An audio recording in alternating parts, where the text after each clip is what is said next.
Hello बच्चों, let's read the question. Cyclohexanol can be converted into cyclohexylamine by following two routes.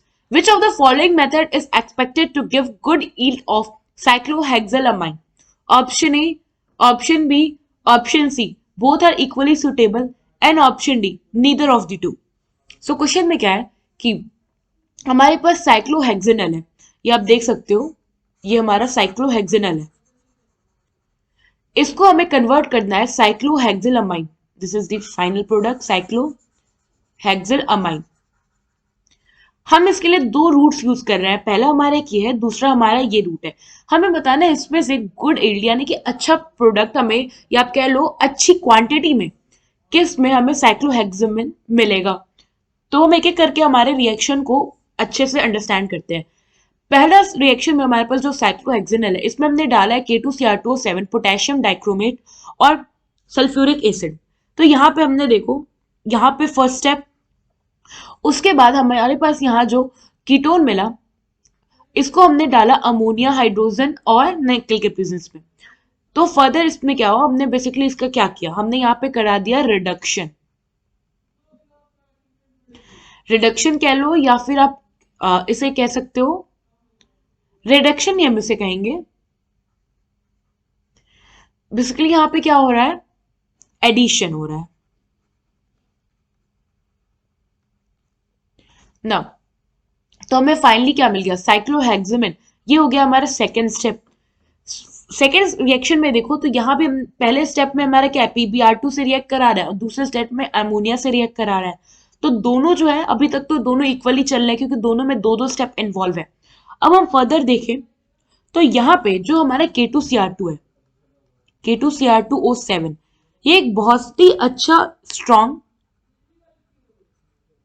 Oxidising agent है ना। अब क्या होता है, ये तो हमारा हो गया K2Cr2O7, बट जो आप सेकेंड स्टेप देखो तो यहाँ पे जो निकल है, हमने कैटालिस्ट निकल का यूज किया। ये जो K2Cr2O7 और निकल है, ये दोनों जो है अपने टॉक्सिक नेचर के होते हैं, टॉक्सिक इन नेचर। तो अगर ये टॉक्सिक है तो ये काइंड ऑफ हार्मफुल भी है, जो एक्सपेरिमेंट कर रहा होगा उसके लिए भी हार्मफुल है, अपने इन्वायरमेंट के लिए भी हार्मफुल है। सो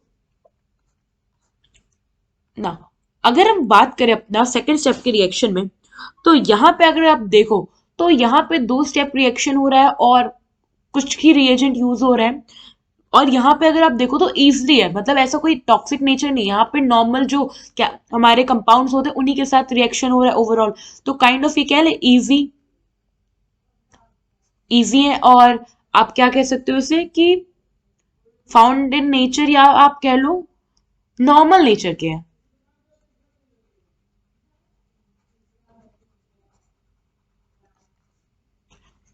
अब हम इनको इन कंप्लीटली इनके डिफरेंस को लिखते हैं। पहला जो हमारा पहला रिएक्शन, इसमें आप देखो ये दो स्टेप रिएक्शन है, प्लस यहाँ पे 1 2 3 4 5 रिएजेंट्स इन्वॉल्व हैं, प्लस यहाँ पे जो K2Cr2O7 और निकल ये टॉक्सिक है, तो दो टॉक्सिक रिएजेंट है।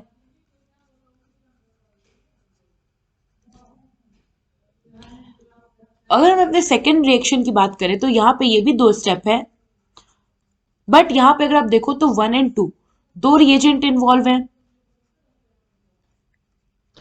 और यहाँ पे देखो आप तो कोई टॉक्सिक रिएजेंट नहीं है, तो आप कह सकते हो कि नो हार्मलेस, या आप कह लो नो हार्मफुल, या फिर कह लो हार्मलेस रिएजेंट।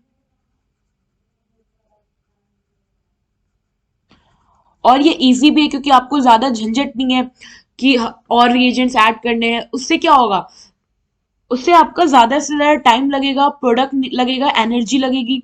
तो हमसे पूछा था कि कौन सा गुड ईल्ड देगा, तो यहाँ पे जो मैक्सिमम चांसेस है, जो कन्वीनियंट भी हो, ईल्डिंग भी जिसकी ज्यादा हो, वो हमारे सेकेंड रिएक्शन में होगा। तो यहाँ पे क्या होगी, गुड ईल्ड होगी।